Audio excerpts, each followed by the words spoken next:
Welcome back to PNC. The stray roundup is still active, and as Julian Hernandez reports, village mayors are committed to resolving this ongoing matter.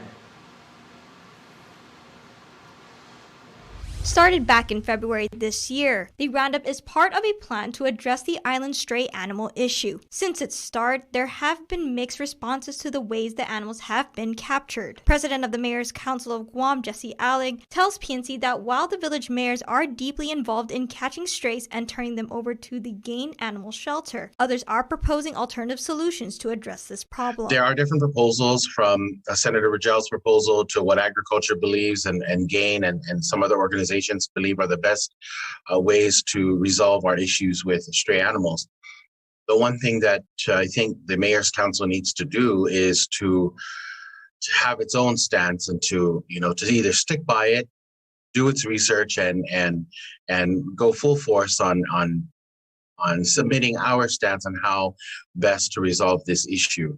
Although the council agrees that there are alternative solutions besides the roundup, they agreed to a multi-pronged approach, meaning doing different methods to solve the bigger issue. The things that the mayors are doing is the roundup, and so we are sure that this roundup is not going to solve all our problems, and so that's just a small portion of the bigger problem. And then another way to do it is the sterilization and the release of the animals. And so, of course, in other meetings and previous meetings, it was discussed that was the best way. But we also determined that one way is not the only way.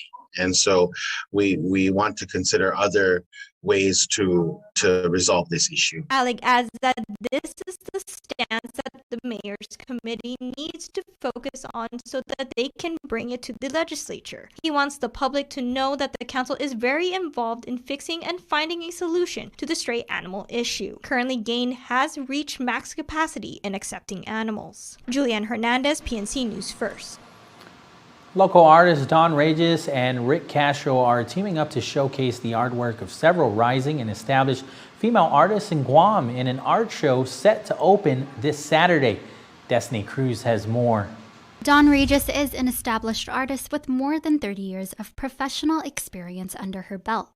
Regis's work often reflects her deep appreciation for the Chamorro culture, which can be found in the Guam Museum, the Valley of the Ladi, and the Guam Regional Medical Center. Now Regis will feature her art in an upcoming art show set to open on June 5th.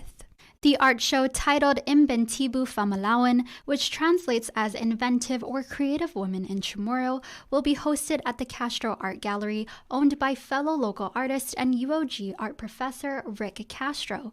The gallery will house the work of 25 well-known and upcoming local female artists. In total, over 100 art pieces will be featured. We're lucky, very lucky, that we have Castro Galleries to present our artworks this time, in addition to the annex that we have next door. So with 25 artists, we have well over 100 artworks.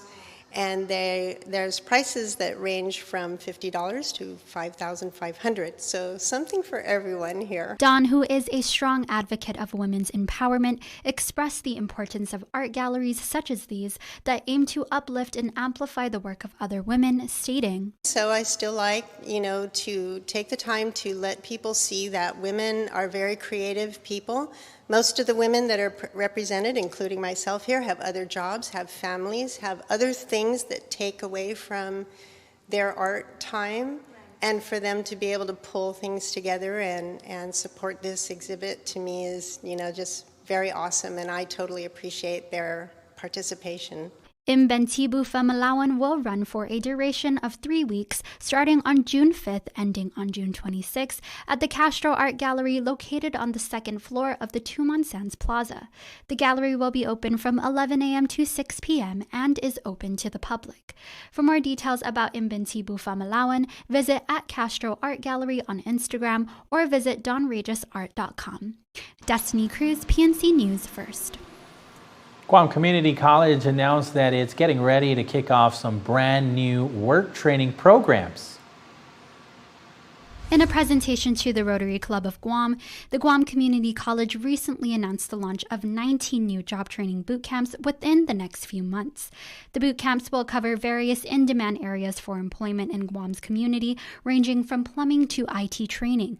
The boot camps were also developed to aid individuals left jobless or with reduced hours due to the pandemic.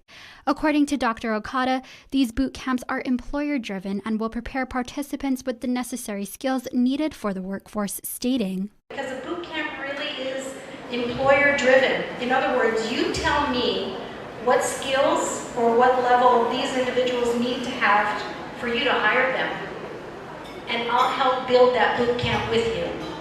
Okada said that drug awareness has also been integrated into the boot camps. She said that there had been many instances of people who were otherwise qualified being unable to get a job because they failed a drug test. However, she did say that the drug use standards are ultimately up to employers. For instance, although marijuana is legal locally, it's not allowed for federal contracts. Okada said that their programs also help students to get a taste of what it's like to work in the real world. Because we can teach the classroom piece, but when you step into the work site, sometimes the rules are pretty strict. And they'll basically say, you may not get one shot or one strike for being late. You may get 3, but if it's 1, you're done. So we encourage the employer to help share that workforce environment or community with the students that are participating in the program.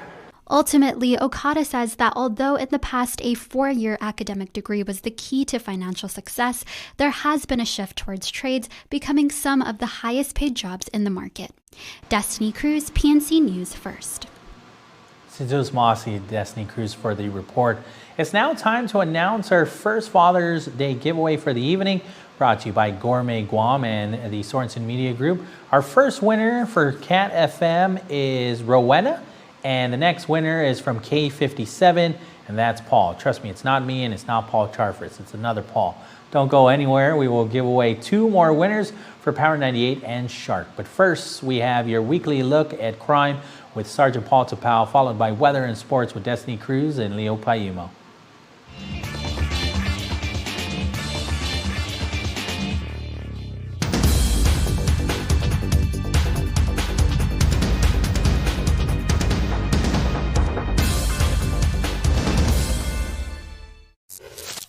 Half a day. I'm Sergeant Paul Tapao, your Guam Crime Stoppers Coordinator, and this is your Crime of the Week. On Monday, May 10th, our officers from the Central Precinct Command entertained 3 burglary complaints that occurred at Price Elementary School in Mingilao, BP Carbolito Elementary School, and Louis P. Antolon Middle School in Barragata. Now, the police report suggests that 1 classroom in Antolon Middle School, 2 classrooms at Price Elementary School, and 4 classrooms at Carbolito Elementary School had been broken into by unknown individuals. It is unknown at this time if any items were taken as a result of these break-ins. Now, the Guam Crime Stoppers and the students from the respective schools are seeking the assistance from the community relative to this case. If anyone has any information that can aid our investigators, you are kindly asked to submit a tip online at guam.crimestoppersweb.com. All tip information will remain completely confidential, and a cash reward of up to $1,000 could be paid if the information provided leads to an arrest and a grand jury indictment. Your call does make a difference.